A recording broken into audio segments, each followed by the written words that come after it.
يقتل موسى وليدع ربه. اپنے درباریوں کو کہتا ہے پھر مجھے چھوڑو کہ میں موسیٰ علیہ السلام کو قتل کر دوں. یہ کہتا ہے کہ مجھے بچانے والا سب کچھ کرنے والا اللہ ہے.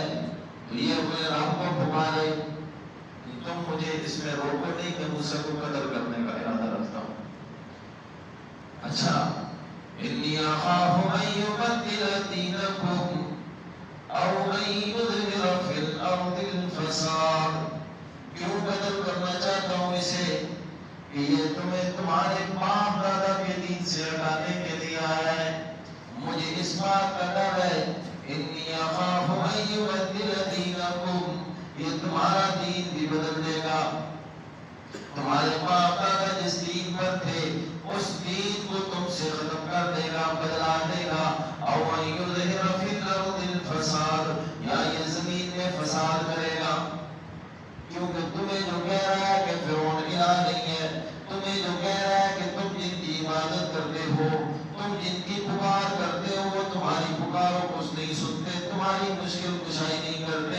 مشکل کشا اور حاجت روا تمہاری پکارے سننے والا صرف اور صرف ایک اللہ ہے. مجھے ڈر ہے کہ تمہیں تمہارے دین سے یہ ہٹا کر اپنے دین پہ لے جائے گا.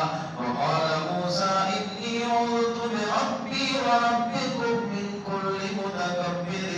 موسیٰ علیہ السلام کو یہ بات پتہ چلتی ہے کہ ادھر بادشاہ وقت، ادھر حاکم وقت اپنے وزیروں مشیروں سمیت اپنی فوج اور لشکر سمیت میرے قتل کا ارادہ کر چکا ہے، مجھے راستے سے ہٹانے کا ارادہ کر چکا ہے. موسیٰ علیہ السلام نے اپنے رب سے رابطہ کر لیا اور ہم کلام ہوئے.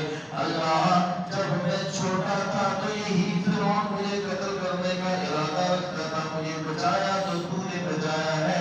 آج بھی میں تیرے سامنے ہاتھ پھیلاتا ہوں. اور فرمایا وقال موسیٰ، اللہ فرماتے ہیں موسیٰ علیہ السلام نے کہا انی عوذت بربی وربکم، اے اللہ میں تیری پناہ لیتا ہوں، میں رب کی پناہ لیتا ہوں، اس رب کی جو میرا بھی رب ہے، تمہارا بھی رب ہے، کافروں کا بھی رب ہے، مشرکوں کا بھی رب ہے. جو اس کو نہیں مانتے انہیں بھی تو روزیاں وہی دیتا ہے، جو اس کو نہیں پکارتے انہیں بھی تو ان کی مشکلات بھی تو حل وہی کرتا ہے. اللہ میں تیری پناہ میں آتا ہوں من کل متکبر لا یؤمن بیوم الحساب، ہر اس متکبر سے جو آخرت کے دن پر یقین نہیں رکھتا، ایمان نہیں رکھتا. میں اس ظالم سے اور اس متکبر سے اللہ میں تیری پناہ کے اندر آتا ہوں، تیری حفاظت کے اندر آتا ہوں. اب یہ بات چیت چل رہی ہے دونوں طرف سے. اب ایک مرد مومن ہے، ہاں خاندان فرعون سے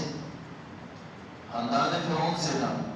اللہ یہ بتانا چاہتے ہیں نا، اگر بات حق اور باطل کی آ جائے تو پھر برادریوں کو، رشتہ داریوں کو، خاندان کو نہیں دیکھنا چاہیے، تمہیں حق کے ساتھ کھڑا ہونا چاہیے.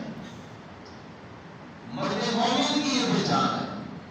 اب جب یہ دیکھتا ہے کہ یار ادھر اللہ کا نبی ہے، بات بھی ٹھیک کر رہا ہے، حق بات کر رہا ہے، یہ صرف حق کہنے کی وجہ سے اسے قتل کرنے کا ارادہ رکھتے ہیں، تو اس نے ایمان کو لا چکا تھا. لیکن ابھی کیونکہ سامنے فرعون ہے، ظالم بادشاہ ہے جس نے بچوں کو بھی نہیں چھوڑا، قتل کر دیا، تو اس کا مقابلے میں کھڑا ہونا کوئی آسان کام تھوڑا ہی تھا. سارا جو ہے ملک اور ساری فوج اس کے نام ہے. لیکن مرد مومن جب دیکھا کہ اب بات کرنے کے علاوہ کوئی چارہ نہیں ہے اور کھڑا ہوا ہے اور میرے اور آپ کے لیے سبق چھوڑ کے گیا ہے، اگر حق بات کہہ نہیں سکتے ہو تو حق کہنے والوں کی تعریف تو کر دیا کرو. وہ کیا کہتا ہے وقال رجل مؤمن من آل فرعون یکتم ایمانہ اتقتلون رجلا ان یقول ربی اللہ. کتنی پیاری بات ہے. اللہ کہتے ہیں یہ مرد مومن ہے. اس کو مومن کس نے کہا ہے؟ اللہ نے کہا ہے. کون ہے مومن؟ جو حق والوں کا ساتھ دیتا ہے.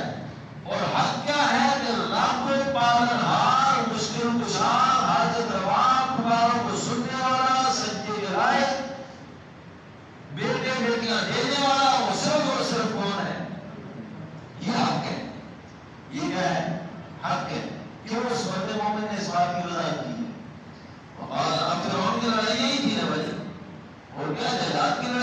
علیہ السلام سے؟ جی فرعون کی اور موسیٰ علیہ السلام کی لڑائی یہی تھی. موسیٰ علیہ السلام یہی کہتے تھے کہ تمہارا بھی پالنے والا اللہ ہے, تمہارا بھی معبود اللہ ہے, تمہارا بھی مشکل کشا اللہ ہے, میرا بھی. وہ کہتے تھے نہیں, معبود فرعون ہے. اور فرعون کہتا تھا میں اللہ رب کو بلا رہا ہوں. یہی جھگڑا تھا.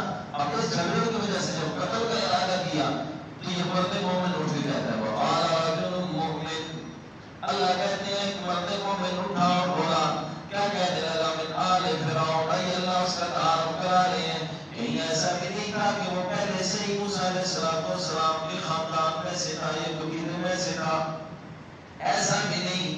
آل فرعون